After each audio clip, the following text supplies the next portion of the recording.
وبشر الذين آمنوا وعملوا الصالحات أن لهم جنات تجري من تحتها الأنهار كلما رزقوا منها من ثمرة رزقا قالوا هذا الذي رزقنا من قبل وأتوا به متشابها ولهم فيها أزواج مطهرة وهم فيها خالدون زورة كن الله أكبر زورة كن زورة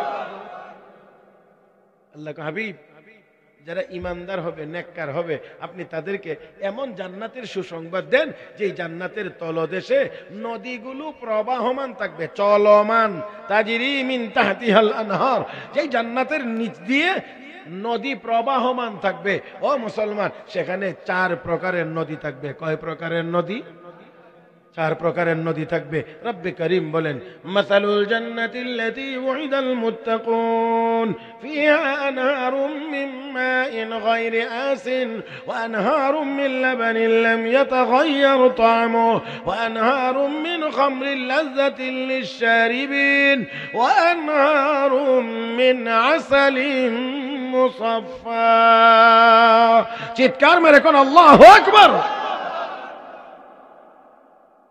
হে মুসলমান ভালো করে খেয়াল করেন আল্লাহ আমাদের জন্য কি তৈরি করে রেখেছেন কি প্রস্তুত করে রেখেছেন চারটা নদী হবে একটা নদী হবে বিশুদ্ধ পানি যেটার মধ্যে আয়রন হবে না আর্সেনিক হবে না আরো অন্যান্য যত দূষিত উপাদান আছে সেই পানির মধ্যে থাকবে না দুই নাম্বার হবে বিশুদ্ধ দুধের একটা নদী বিশুদ্ধ খাঁটি দুধের নদী তিন নাম্বার হবে জান্নাতি শরবতের নদী চার নম্বর হবে খাঁটি মধুর আস্তা নদী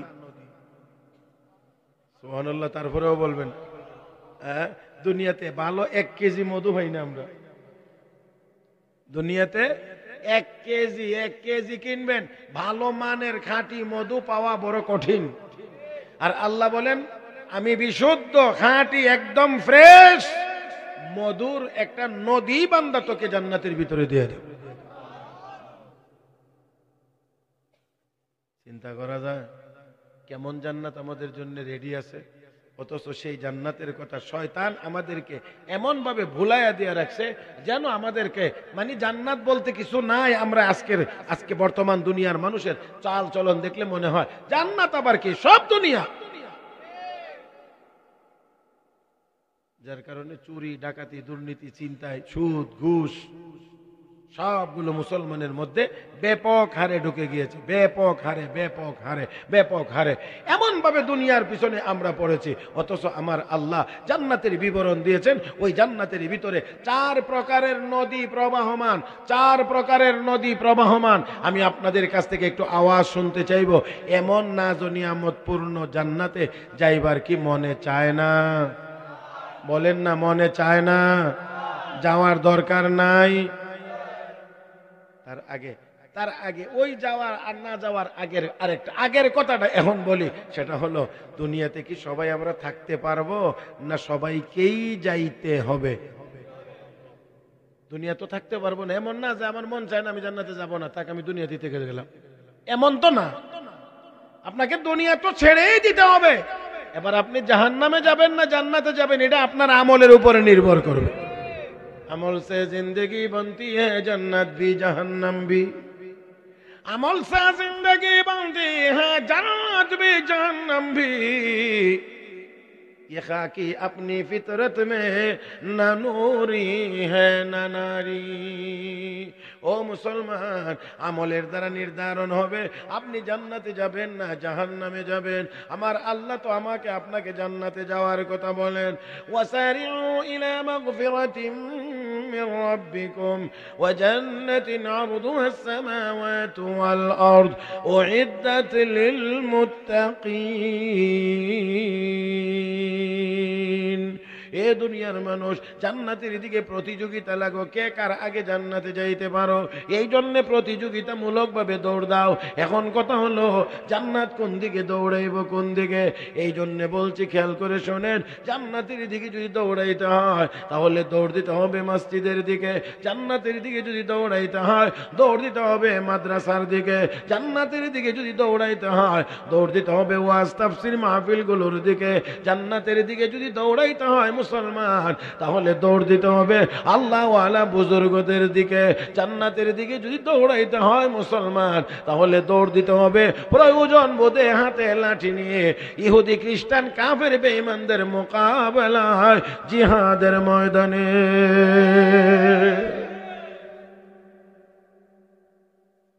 আমি আবার আপনাদেরকে বলছি, সেই জান্নাতে যাওয়ার কি মনে চায়?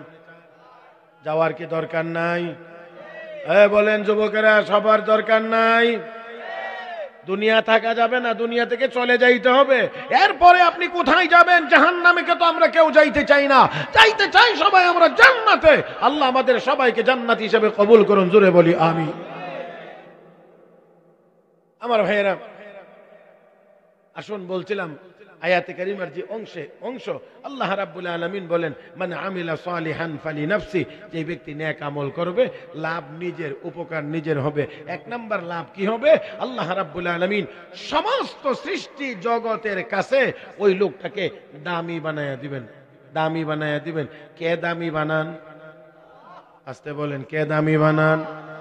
আল্লাহ যদি দামি না বানান, দুনিয়ার সবাই মিলে চেষ্টা করেও তাকে দামি বানাইতে পারে না। আবার আল্লাহ যদি কাউকে অপমান করেন, সবাই মিলে চেষ্টা করেও তাকে অপমান থেকে বাঁচায়। মান আমিলা সালিহান ফালিনাফসি, এ দুনিয়ার ইমানদারেরা নেক আমল করলে লাভ তোমার নিজের। যেই ব্যক্তি নেক আমল করবে লাভ তার নিজের হবে, উপকার নিজের হবে। ওয়ামান আসাআ ফাআলাইহা, পক্ষান্তরে যেই লোকটি গুনার কাজ করবে ক্ষতি তার নিজের হবে। ও মুসলমান, আমাদের সবার ইবাদতের দ্বারা আল্লাহর কোনো লাভ নাই, আল্লাহর কোনো কিছু বাড়বে না। আমরা গুনার কাজ করলে আল্লাহর কোনো ক্ষতিও হবে না। ও মুসলমান, আমার আল্লাহ তিনি সব কিছুর মালিক, আমাদের ইবাদতের দ্বারা ওনার মালিকানা কোনো কিছু বাড়বে না। আমরা ইবাদত না করলে ওনার মালিকানা বিন্দু পরিমাণ কিছু কমবেও না। তাহলে লাভ আমাদের হবে। আমার ভাইরা, কি লাভ হবে? এক নাম্বার লাভ আল্লাহ রাব্বুল আলামিন এই দুনিয়ার বুকে, দুনিয়ার জমিনে, দুনিয়ার জীবনে ওই মানুষটাকে, নেককার মানুষটাকে সারা দুনিয়ার সমস্ত সৃষ্টি জগতের কাছে আল্লাহ দামি বানায়া দিবেন। কি বানায়া দিবেন? বলো, কনা আমার সাথে কথা বলতে হবে। নেককার হইলে আল্লাহ কি বানায়া দিবেন? দামি বানায়া দিবেন। ও বন্ধুরা, নেককার যদি হয় না, পৃথিবীর যে কোনো দেশের রাষ্ট্রপতি হইলেও আসলে দামি হয় না। আপনারা জানেন, আপনারা ভালো করে জানেন, পৃথিবীর বিভিন্ন দেশের রাষ্ট্রপ্রধানেরা তাদের জনগণের হাতে আবার জুতার বাড়িও খায়। আল্লাহ, তারপরে ক্ষমতায় যে কয়দিন থাকে, এই কয়দিন না হয় উপরে উপরে কিছু সম্মান দেখা যায়, ক্ষমতা ছাইরা দিলে তো আর উপায়ই নাই। হ্যাঁ, আরে বাবা, একটু আওয়াজ করে কথা বললেন। ক্ষমতায় যে কয়দিন থাকে এই কয়দিন তো সালাম দেয়, যেমনি দেখ, অন্তর থেকে দেখ আর মন্তর সারা মুখের থেকে দেখ, কিন্তু ক্ষমতা যখন থাকে না তখন বাশার আল আসাদের মতো আর দেশেও থাকবার সুযোগ হয় না। আর আমরার কথা নাই কইলাম, দূরে দিয়ে কইলাম, বুঝছেন না আপনারা? আমরার বাংলাদেশের কথা না ওই কইলাম, ওই সিরিয়ার উপর দিয়ে চালাইয়া দিলাম আর কি করবো আর। তাহলে দেখেন, আর যারা নেককার, হযরত শাহজালাল মুজাররদি ইয়ামানি রাহমাতুল্লাহি আলাইহি, উনি তো রাষ্ট্রপ্রধান ছিলেন না, মন্ত্রী ছিলেন না, এমপি ছিলেন না, চেয়ারম্যানও ছিলেন না, মেম্বারও ছিলেন না, কিন্তু তিনি শত শত বছর আগে দুনিয়া থেকে যাওয়ার পরেও এখন কি কম দামি না বেশি দামি? বুঝাইতে পারছি না মনে হয়? শত শত বছর আগে নেক আমল করে দুনিয়া থেকে চলে গেছেন, এরপরেও উনি এখনো দামি না? দামি না? হ্যাঁ, মন্ত্রী এমপি টেমপি যা আছে সব আইলে ওনার কবর জিয়ারত করে দোয়া করে আল্লাহর কাছে, হ্যাঁ, বরকত চায় আর কি, বরকত চায়। হ্যাঁ মুসলমান, তাহলে দেখেন নেক আমল ওয়ালাদের ইজ্জত আল্লাহ শুধু দুনিয়াতে থাকতেই দেয় না, দুনিয়া থেকে চলে যাওয়ার পরেও তাদেরকে মানুষ সম্মানের সাথে স্মরণ করে। এই জন্য সারা দুনিয়া খুঁজলে কারো নাম আবু জাহেল পাওয়া যাবে না। সারাটা দুনিয়া খুঁজলে একটা লোকের নাম আবু জাহেল পাওয়া যাবে না, অথচ আবু জাহেল মক্কার নেতা ছিল, আবু জাহেল ধনী ছিল, আবু জাহেল দেখতে সুন্দর ছিল, কিন্তু বেলাল কালো ছিল, বেলাল গোলাম ছিল, বেলাল গরিব ছিল, কিন্তু বেলাল নামের লোকের অভাব নাই। কথা কয় না? কথা কয় না? তাহলে বেলাল নামটা রাখে, আবু জাহেল নামও রাখে না। তাহলে ও মুসলমান, আমাদের ইজ্জত সম্মান সবকিছু নির্ভর করে আমাদের নেক আমলের উপরে, নেক আমলের উপরে, নেক আমলের উপরে। কিন্তু দুর্ভাগ্য আমাদের আজকে আমরা নেক আমল ছেড়ে দিয়ে গুনার কাজের মধ্যে ব্যস্ত হয়ে গেছি। দিন রাত আমরা এই গুনাহ আর গুনাহ, গুনাহ আর গুনাহ, গুনাহ আর গুনাহ, গুনার কাজের উপরেই আমরা প্রতিষ্ঠিত, গুনার কাজের উপরেই আমরা আছি। দিনের শুরু হয় গুনাহ দিয়ে, দিন শেষ হয় গুনাহ দিয়ে, রাত শুরু হয় গুনাহ দিয়ে, রাত শেষ হয় আমাদের গুনাহ দিয়ে, শুধু গুনাহ আর গুনাহ একসাথে। আমি আবারও বলছি সবাইকে আরেকটু মনোযোগী হওয়ার জন্য। এখানে আসার উদ্দেশ্য হলো আমরা কিছু কথা শুনে এমন একটি অবস্থা ভিতরে তৈরি হইতো যাতে আমরা গুনার কাজ ছাড়তে পারি, নেক আমল যেন করতে পারি, এমন একটা অনুভূতি আমাদের ভিতরে জাগ্রত হওয়া চাই। আর না হইলে এখানে আসার তো আর কোনো মানে নেই, আর কোনো অর্থ নাই এখানে। তো আর একটু খেয়াল করতে হবে। মুহতারাম হাজরিন, আজকে আমাদের যত সমস্যা আছে সব সমস্যা হলো আমাদের গুনাহের কারণে। আল্লাহ রাব্বুল আলামিন বলেন, যাহারাল ফাসাদু ফিল বাররি ওয়াল বাহর বিমা কাসাবাত আইদিন নাস লিয়ুযীকাহুম বা'দাল্লাযী আমিলু লা'আল্লাহুম ইয়ারজিউন। জলে ও স্থলে যত বিপদ আপদ দেখো সব তোমাদের হাতের কামাই, সব তোমাদের হাতের কামাই। হে মুসলমান, আজকে সারা পৃথিবীতে আমরা নির্যাতিত, মিয়ানমারে নির্যাতিত, কাশ্মীরে নির্যাতিত, ও মুসলমান, ফিলিস্তিনে নির্যাতিত, লেবাননে নির্যাতিত, ইয়ামানে নির্যাতিত, উইঘুরে নির্যাতিত, আরো পৃথিবীর অনেক দেশগুলোতে মুসলমানেরা নির্যাতিত। এই নির্যাতিত হওয়ার পিছনে একমাত্র কারণ হলো আমরা গুনাহগার, আমরা গুনাহগার, আমরা গুনাহগার। ও মুসলমান, খেয়াল করে দেখেন, ভালো করে খেয়াল করবেন। একটা হাসপাতালে 500 রোগী আছে, 500 রোগী, 500 বেডের মধ্যে শোয়া, স্যালাইন লাগানো, চিকিৎসাধীন অবস্থায় আছে, ঔষধ চলতে আছে। এই 500 রোগী মানুষ দিয়ে 10 জন সুস্থ মানুষের মোকাবেলায় যুদ্ধ করানো যাবে না? হ্যাঁ, তো 500 মানুষ দিয়ে 10 জনের মোকাবেলায় দাঁড় করানো যাবে না, কারণ অসুস্থ, দুর্বল। এই জন্যে ওই 10 জন মানুষ তাদেরকে পিটাইয়া হাসপাতাল থেকে গরুস্থানে পাঠাইতে পারবে, কারণ 10 জন সুস্থ, 500 জন অসুস্থ। ও মুসলমান, আমরাও আজকে মুসলমান, সংখ্যার দিক থেকে অভাব নাই, 200 কোটির উপরে, কিন্তু গুনাহের কারণে আমরাও অসুস্থ, দুর্বল দুর্বল দুর্বল। এই জন্য আওয়াজ করতে পারি না, ন্যায্য কথা বলতে পারি না। আর না হয় এত মুসলমানের প্রয়োজন হয় না। শাহজালাল মুজাররিদি ইয়ামানি যদি আল্লাহু আকবার বললে গৌর গোবিন্দের দালান ভাঙতে পারে, আমরা 200 কোটি মুসলমান আল্লাহু আকবার বললে তো ইসরাইলের দালান কোটাগুলো ভেঙে চুরমার হয়ে যাইতে পারে।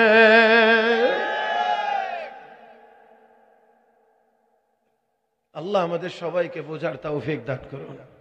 আমাদের শক্তি কোথায়, আমাদের ইজ্জত কোথায়, আমাদের সম্মান কোথায়, কোন কাজে আমরা মুসলমান সেটা ভুলেই গিয়েছি। ওই কাফের বেঈমানদের মতো, ইহুদি খ্রিস্টানদের মতো আমরাও দুনিয়ার পিছনে অন্ধের মতো চড়ছি আর মনে করছি দুনিয়া পাইলাম তো সব পাইয়ে নিলাম। আসলে দুনিয়া পাইলো তো কিচ্ছু পাইছে না। অনেক সময় আমারও দুই একজন এরকম জিজ্ঞাসা, হুজুর আমরা তো আল্লাহরে কিছু হইলে ওটা কিছু ইবাদত বন্দেগী তো করি, গুনাহ করলেও তো আমরা আল্লাহরে ডাকি, নামাজ তো মাঝে মাঝে হইলেও পড়ি, সারা বছর না গেলেও সবে বরাত হইলে তো যাই। কথা বুঝেন নাই? কিছু মুসল্লি আছে না সারা বছরে একক তো নামাজও পড়ে না, কিন্তু সবে বরাতে আইবার আগেই খোঁজ নিব আস্তে আস্তে নামাজ কোন রাত। আমারে কি একদিন জিগা একজনে, হুজুর নামাজ কোন রাত? আমি বলছি নামাজ তো সব রাত। আবার জিগা, হুজুর জিগাইছি নামাজ কোন রাত? আমি বলছি নামাজ সব রাত। অন্ত আর তো বেচারা কোনো কথা কইতে পারতেছে না। আমি তো বুঝতেছি যে আসলে কি কইতে চাইতেছে। আমি আপনি কি সবে বরাতের নামাজের কথা জিগাইতেছেন? জি হুজুর জি। তো আপনি এই কথা কইবেন তো, আপনি এটা বলবেন না যে সবে বরাতের নামাজ কোন দিন কোন রাত, তাহলে না আমি বলতাম। আপনি জিগান নামাজ কোন রাত, তো নামাজ তো প্রত্যেক রাতে আছে, মাগরিব আর এশা তো রাতের নামাজ। এই নামাজের খবর নাই, আয়া জিগা নামাজ কোন রাত? পাদাম দাম আর কোনো জায়গা হয়েছিল না জিগাই তো। তো দেখবেন সারা বছর না গেলেও সবে বরাতের জন্য আগের থেকে রেডি। হুজুর আমরা তো আল্লাহরে ডাকি, তো আমরা রে আল্লাহ এত ধন সম্পদ দেয় না। এই ইউরোপ আমেরিকার মানুষকে আল্লাহরে ডাকে, তারা তো জীবনেও কোনোদিন আল্লাহ বলে না। তো তারপরেও তাদের এত টাকা পয়সা, এত বাড়ি গাড়ি, এটা ওইটা সম্পদের অভাব নাই। দেখেন, আমি ছোট্ট একটা উদাহরণ দিলে আশা করি আপনারা একটু সহজে বুঝবেন। গাবি আসেনি আপনাদের এলাকায়? গাবি, হ্যাঁ, ষাঁড়ও আসেনি? ষাঁড় আপনারা কি করেন রে? ষাঁড় তো বই পুস্তকে কোন, আপনারা সিলেটি মানুষ, মৌলভীবাজারের মানুষ কি কন? হ্যাঁ, দেখা এইটা কইতেন, ওই তো দেখা কইতেন না হইলে বিশাল কইতেন। হ্যাঁ, এটা দুটোটাই আপনাদের সিলেটে চলে, কেউ দেখা ক, কেউ বিশালও ক। হ্যাঁ, না দামা আবার আরেকটা দামা হইলো অপারেশনের পরে যেটা হয় না। হ্যাঁ জি।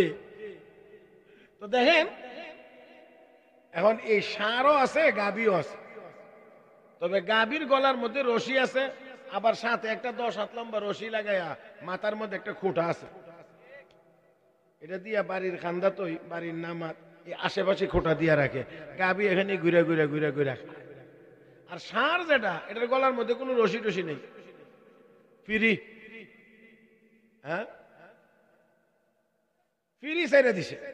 তো ফ্রি ছেড়ে দিছে, সারা হাওরের যত মজা টজা আছে সব খায়া তাজা হইছে।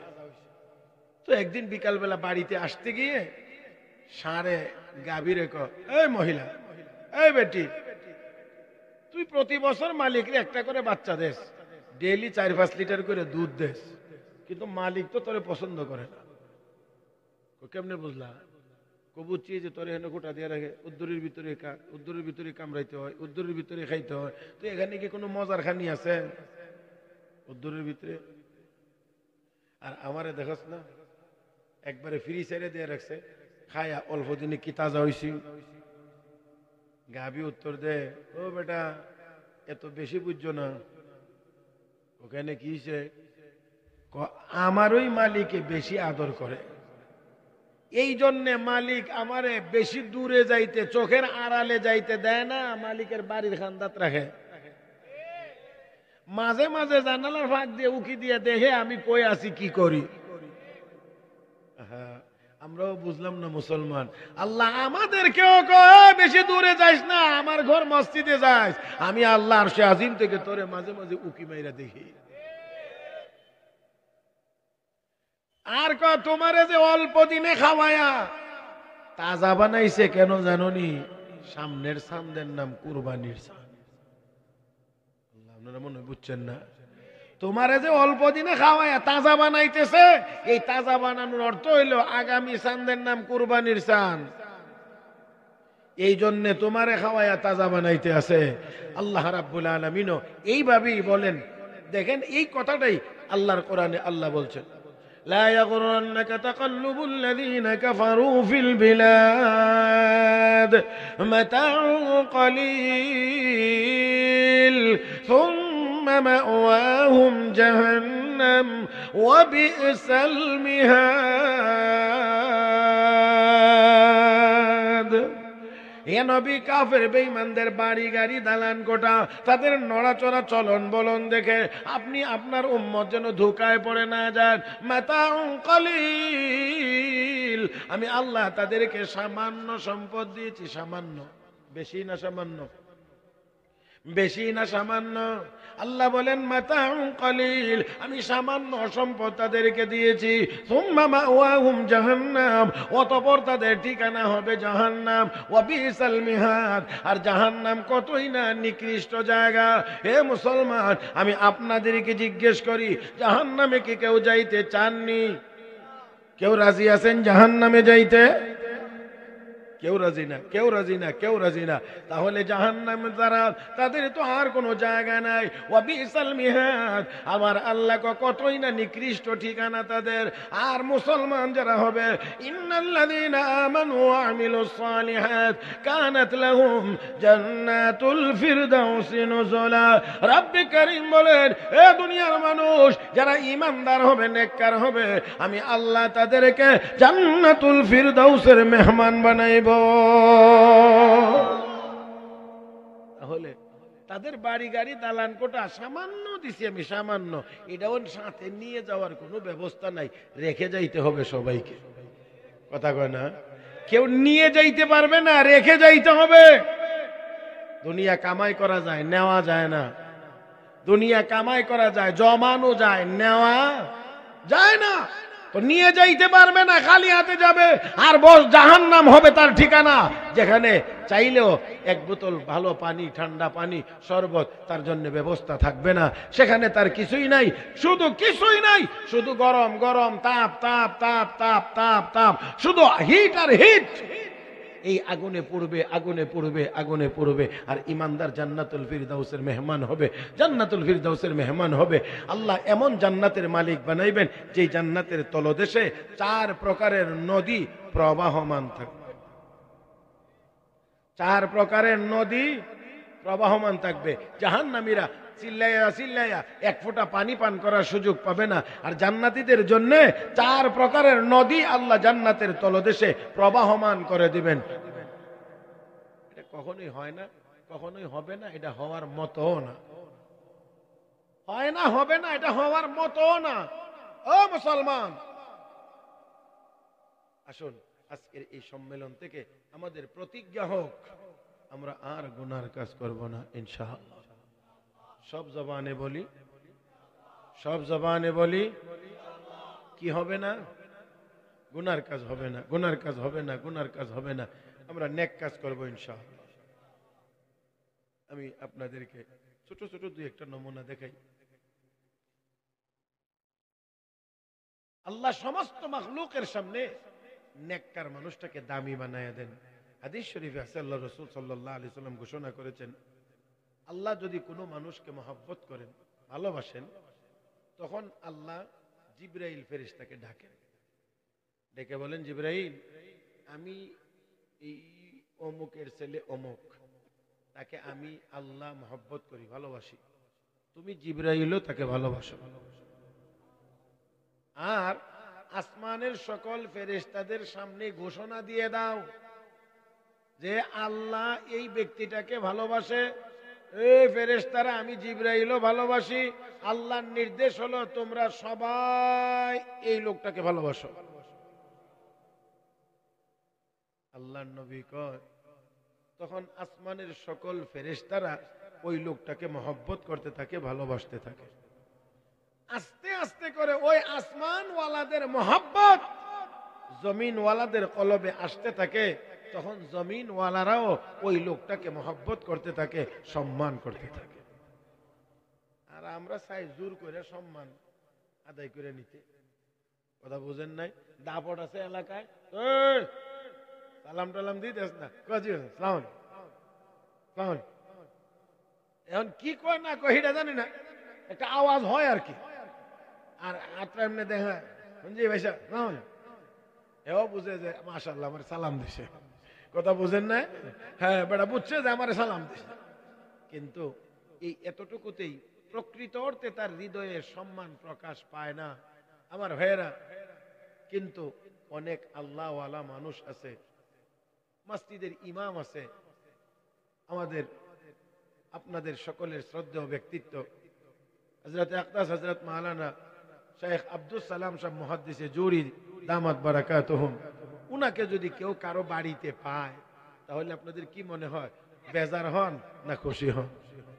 হ্যাঁ, আল্লাহ হুজুর আইছে আমার বাড়িতে, আইরে আমার কি কিসমত, এক কাপ চা, একটু বিস্কিট, চা বিস্কিটও যদি খাওয়ানো হয় তারপরেও মনটার থেকে করে, মনের থেকে ইজ্জত করে। আর সুযোগ হইলে আরো 2-4-5 জন রে গিয়া খবরটা জানা, এখানে বসলে কি হুজুরের মুহাদ্দিসে হুজুর আজকে হঠাৎ করে আমার বাড়িতে, কি খুশি লাগতেছে। আবার কিছু মানুষ তো এমনও আছে বাড়িতে আয়া উঠে গেলে গা মনটা চা না কিছু খাওয়াইতে, তারপরেও বাড়ি হলে গিয়া কিতা করবা, আইয়া পড়ছে এখন তো। আপনারা মনে আমার এই কথাটা বুঝছেন না, আয়া পড়ছে তো এখন আর কি করা, দিলাও, তার মানে মনে চায় না। তাহলে এই মহব্বত এটা নেক আমলের কারণে। ওই যে আল্লাহ মহব্বত করেন, জমিনওয়ালাদের কলবে এই মহব্বত ঢেলে দেওয়া হয়, জমিনওয়ালারা মহব্বত করে, আসমানের ফেরেশতারা তাকে মহব্বত করে, তখন জমিনওয়ালারাও মহব্বত করে। শুধুমাত্র মানুষে করে না, শুধুমাত্র জমিনওয়ালারা করে না, জঙ্গলে যারা থাকে তারা করে, পানিতে যারা থাকে তারাও ওই লোকটাকে মহব্বত করে, ভালোবাসে। ও মুসলমান, খেয়াল করে লক্ষ্য করে দেখেন, আমি ছোট ছোট 2টা নমুনা আপনাদের সামনে দেখাইবো, আর আশা করি এই 2টা নমুনা দেখাইতে দেখাইতেই আমার আলোচনার মোটামুটি একটা ফিনিশিং চলে আসবে, আর ফিনিশিং দেওয়ারও আমি চেষ্টা করব। মুহতারাম হাজরিন, আপনারা অবশ্যই একজন ব্যক্তির নাম ওয়াজ মাহফিলে যাইতে যাইতে অবশ্যই শুনেছেন, তার নাম হযরত ইব্রাহিম ইবনে আদহাম বলখী রহমাতুল্লাহি আলাইহি, চিশতিয়া তরিকার একেবারে গোড়ার দিকের ওলি। আমরা অনেকেই জানি ইব্রাহিম ইবনে আদহাম বলখী একজন বাদশাহ, শুধু এতটুকু পর্যন্ত আমাদের অনেকের জানা আছে। কিন্তু চিশতিয়া তরিকার সনদ বর্ণনা করলে গিয়ে দেখবেন উপরের দিকে গেলে এই লোকটার নাম পাওয়া যায়, হযরত ইব্রাহিম ইবনে আদহাম বলখী রহমাতুল্লাহি আলাইহি। এক সময় তিনি বাদশা ছিলেন, রাজত্ব করতেন। রাতের বেলা শুইছেন, চোখে ঘুম আসতেছে, এখনো পুরাপুরি না, ঘুম ঘুম ভাব। এমন সময়ে শোনা যায় ছাদের উপরে খটখট করে কে জানি হাঁটতেছে, আওয়াজ হচ্ছে। ঘুমটা ভাঙছে, মেজাজটা একটু গরম, আর গরম মেজাজ নিয়েই ভিতর থেকে আওয়াজ করে বলছেন, এ কে রে, আমার ছাদের উপরে হাঁটতেছিস? বাদশাহ, আমি একজন মুসাফির। মুসাফির তুই আমার ছাদের উপরে হাঁটতেছিস কেন?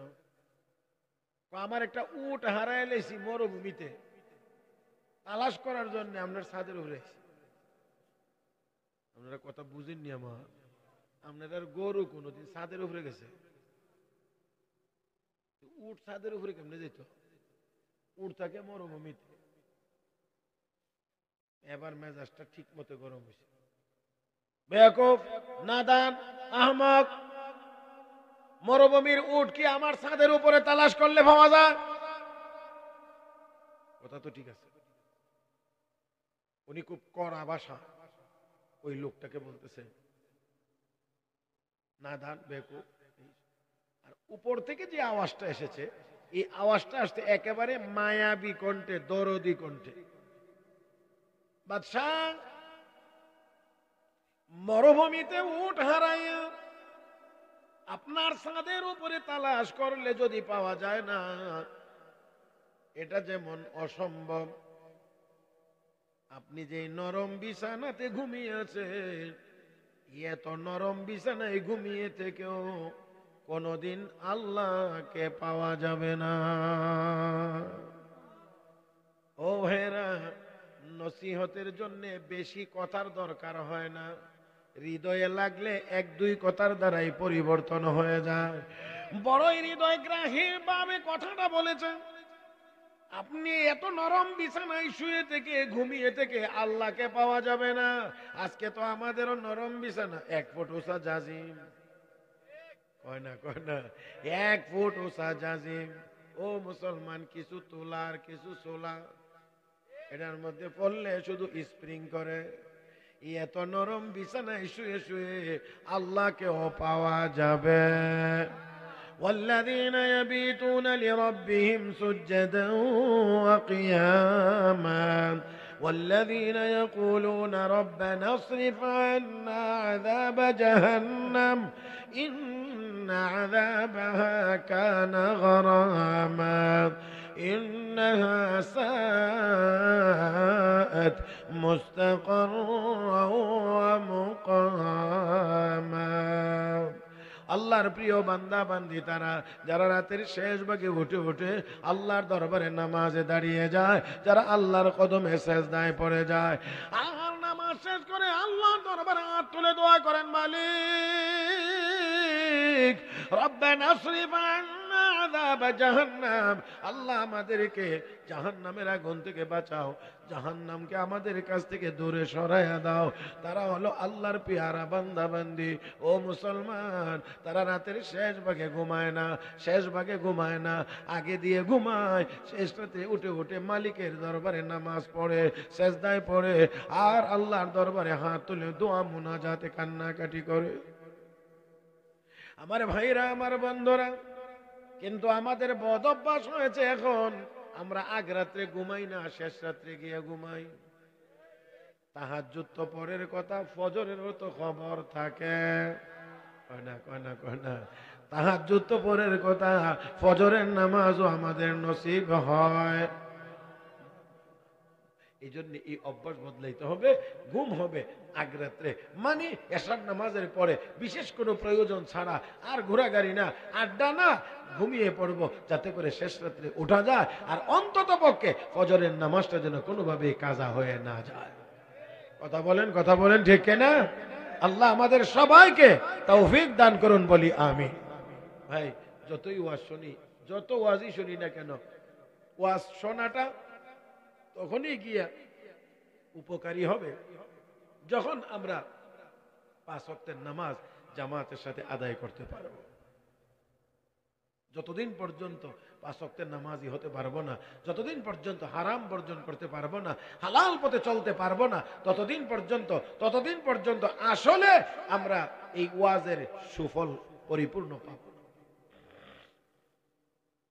ইব্রাহিম ইবনে আদহাম বলখি এই কথা যখন শুনলেন, এই নরম বিছানাতে শুয়ে তো আল্লাহকে পাওয়া যাবে না, এই কথা যখন শুনছে হৃদয়ে খুব ধাক্কা লাগছে।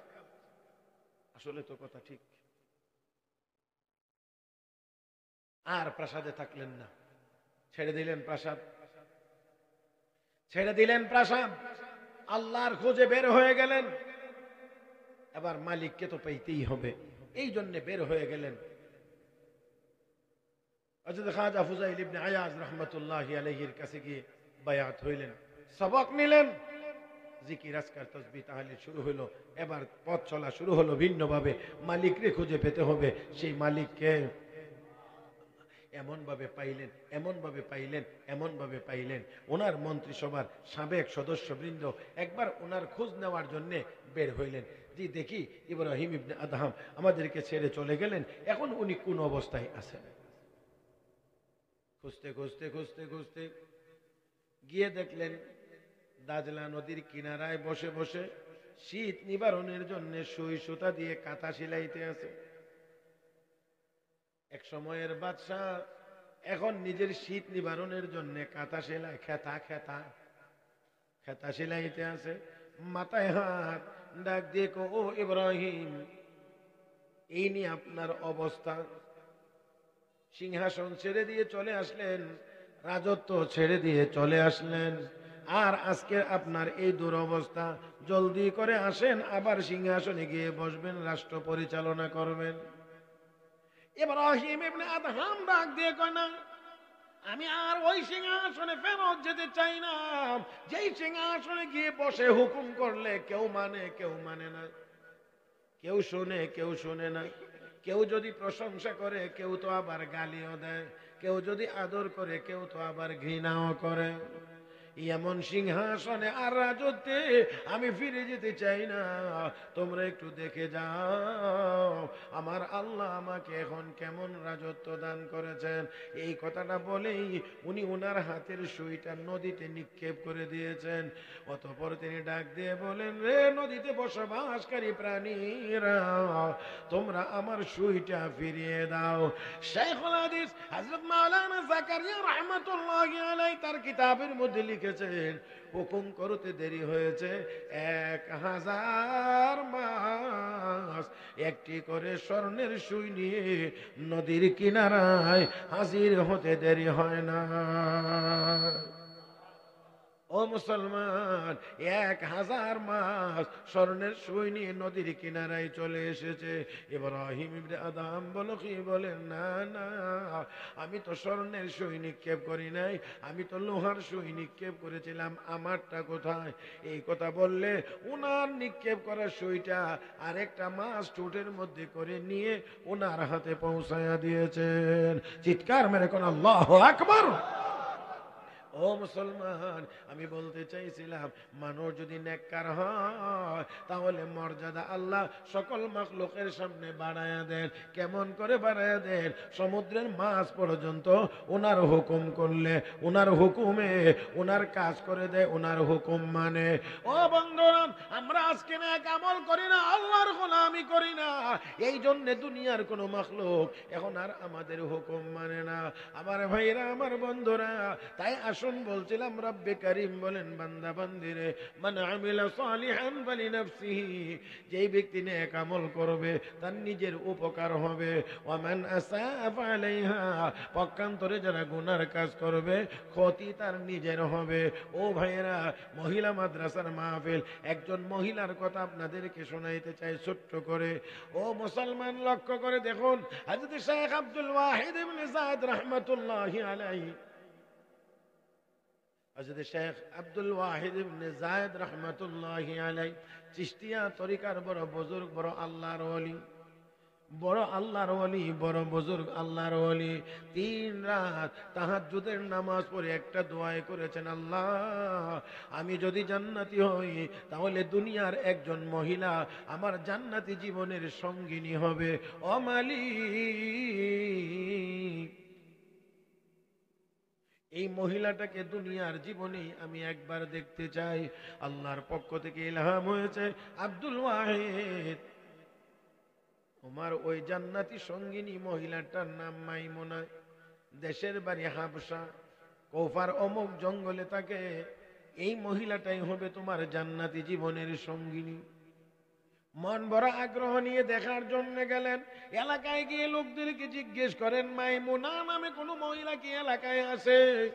লোকেরা কয়, না না নাই, তবে ওই টিলার ওই প্রান্তে একটা কাল্লা পাগল নি, তাকে গিয়ে দেখো, এটা নি তোমার মাইমুনা। লোকদেরকে তিনি বললেন, আমাকে ওই জায়গাটায় পৌঁছায়া দেন, আমি ওই জায়গাটায় একটু যাইতে চাই। লোকেরা কয়, অসম্ভব, যাওয়া যাবে না। বলে, কেন যাওয়া যাবে না? ও যেখানে মহিলাটি তাকে পাশেই আছে গহীন জঙ্গল, আর এই জঙ্গলের ভিতরে বিষাক্ত এবং হিংস্র প্রাণীরা বসবাস করে, এখানে আমরা গেলে কেউ ফেরত আসতে পারি না, এই জন্যে আমরা এখানে যাওয়া সম্ভব না। আমার বন্ধুরা, তারা বলতে আছে, যদি দেখবার ইচ্ছা ওই টিলার উপরে গিয়ে উঠলে দেখতে পারবা। শেখ আব্দুল ওয়াহিদ ইবনে যায়েদ রাহমাতুল্লাহি আলাইহি বলেন, দেখার আগ্রহ আমার যতটুকু ছিল, এখন আরো আগ্রহের পরিমাণ অনেক বেড়ে গিয়েছে। ও বন্ধুরা, এই জন্যে তিনি বড় আগ্রহ করে দুঃসাহস করে গিয়ে তিনি টিলার উপরে উঠলেন। ওঠার পরে দেখতে পাইলেন টিলার অপর প্রান্তে গহীন জঙ্গলের নিকটে একটি ছোট্ট মাঠ, আর ওই মাঠের এক কোণায় একজন মহিলা অত্যন্ত একাগ্রতার সহিত পর্দা সহকারে নামাজে দাঁড়িয়ে আছে, আর মহিলাটির পিছনে বকরিগুলো ঘাস খাইতে আছে। মহিলা এবং বকরি কারো মধ্যে কোনো টেনশন নাই, পেরেশানি নাই। মাঠের চতুর্দিকে একদল বাঘ দাঁড়িয়ে দাঁড়িয়ে ওই মহিলা এবং তার বকরিগুলোকে পাহারা দিতে আসে। আশ্চর্য হয়ে তিনি তাকিয়ে রইলেন, আর মনে মনে চিন্তা করেন, এটা কেমন করে সম্ভব? এটা কেমন করে সম্ভব? একজন মহিলা নামাজ পড়ে, তার বকরিগুলো পিছনে ঘাস খায়, আর আর আর বাঘ দাঁড়িয়ে তাদেরকে পাহারা দেয়। ইতিমধ্যেই মহিলার নামাজ শেষ, ডান বাম সালাম ফিরাইয়া মাথাটা সামান্য একটু উপরের দিকে উঠাইয়া এবার ডাক দিয়ে, ও আব্দুল ওয়াহিদ, তোমার সাথে আমার জান্নাতে দেখা হওয়ার কথা, তাড়াহুড়া করে কেন দুনিয়াতে সাক্ষাৎ করতে আসলা? কেন সাক্ষাৎ করতে আসলা?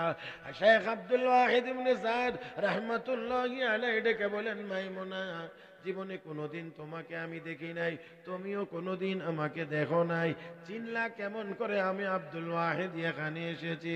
মহিলা ডাক দেখো, ও আল্লাহর বান্দা, তোমাকে চিনতে আমি মোটেও ভুল করি নাই। তার কারণ হলো, রূহের জগতে আল্লাহ রাব্বুল আলামিন সবগুলো মানুষের রূহ বানাইয়া একসাথে করে যেদিন প্রশ্ন করেছিলেন, আলাস্তু বিরব্বিকুম, আমি কি তোমাদের রব নই?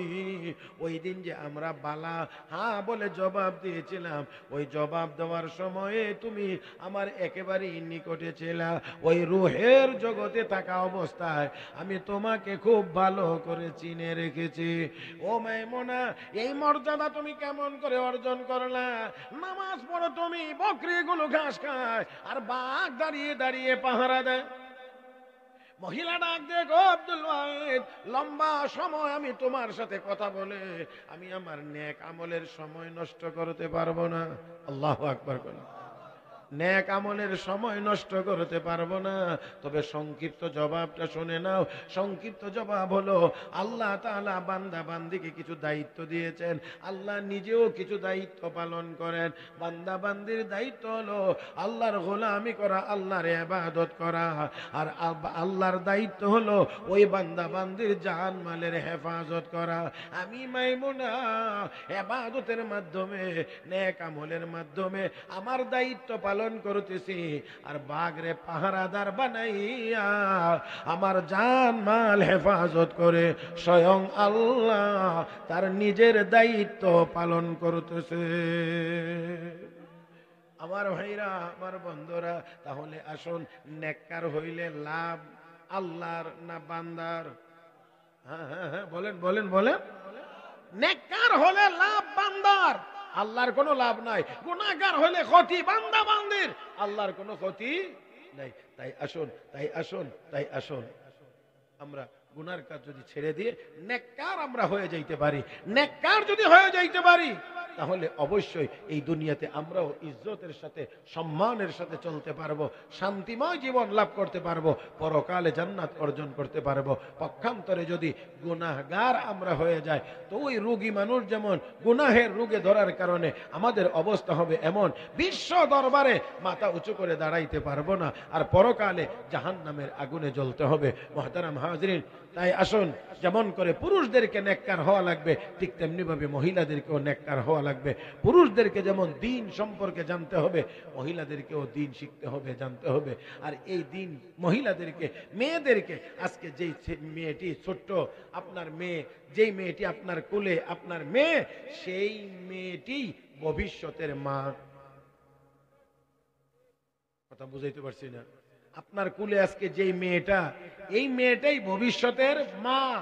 তাকে যত নেককার করে তোলা যাবে, যত দিন সম্পর্কে জ্ঞানী তাকে বানানো যাবে, ততই আমরা পরবর্তী সময়ে গিয়ে আমরা নেক সন্তান, নেক আওলাদ, নেক বংশধর আমরা পরবর্তীতে পাইবার আশা করতে পারবো। এই জন্যে, এই লক্ষ্য নিয়েই এই মাদ্রাসাগুলো প্রতিষ্ঠিত হয়েছে। সেই জন্যে আমরা সবাই এই মাদ্রাসাগুলোর সাথে নাই না আছি, থাকবো তো ইনশাআল্লাহ, থাকবো তো ইনশাআল্লাহ।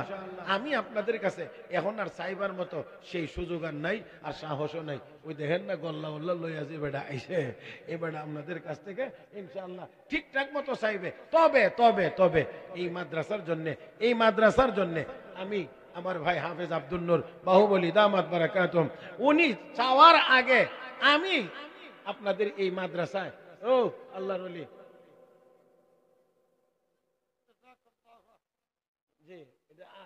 এটা রাখি দিন যেন, আর এটা দিয়া যেন, এটার থেকে যেন আপনার শুরুটা হয় আজকে, যাতে করে আমরা সবাই এই মাদ্রাসার জন্য থাকবো ইনশাআল্লাহ।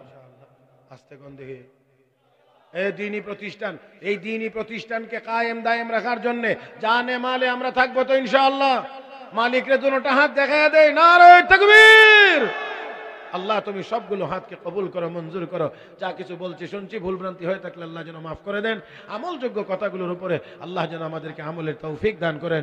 সবাই মহব্বতের সাথে বলি আমিন ইয়া রাব্বাল আলামিন। সুবহানাকাল্লাহুম্মা বিহামদিক আশহাদু আল লা ইলাহা ইল্লা আনতা আস্তাগফিরুকা ওয়া আতুবু ইলাইক ওয়া আখিরু দাওয়ানা আনিল হামদুলিল্লাহি রাব্বিল আলামিন। ওয়াসসালামু আলাইকুম ওয়া রাহমাতুল্লাহি ওয়া বারাকাতুহু।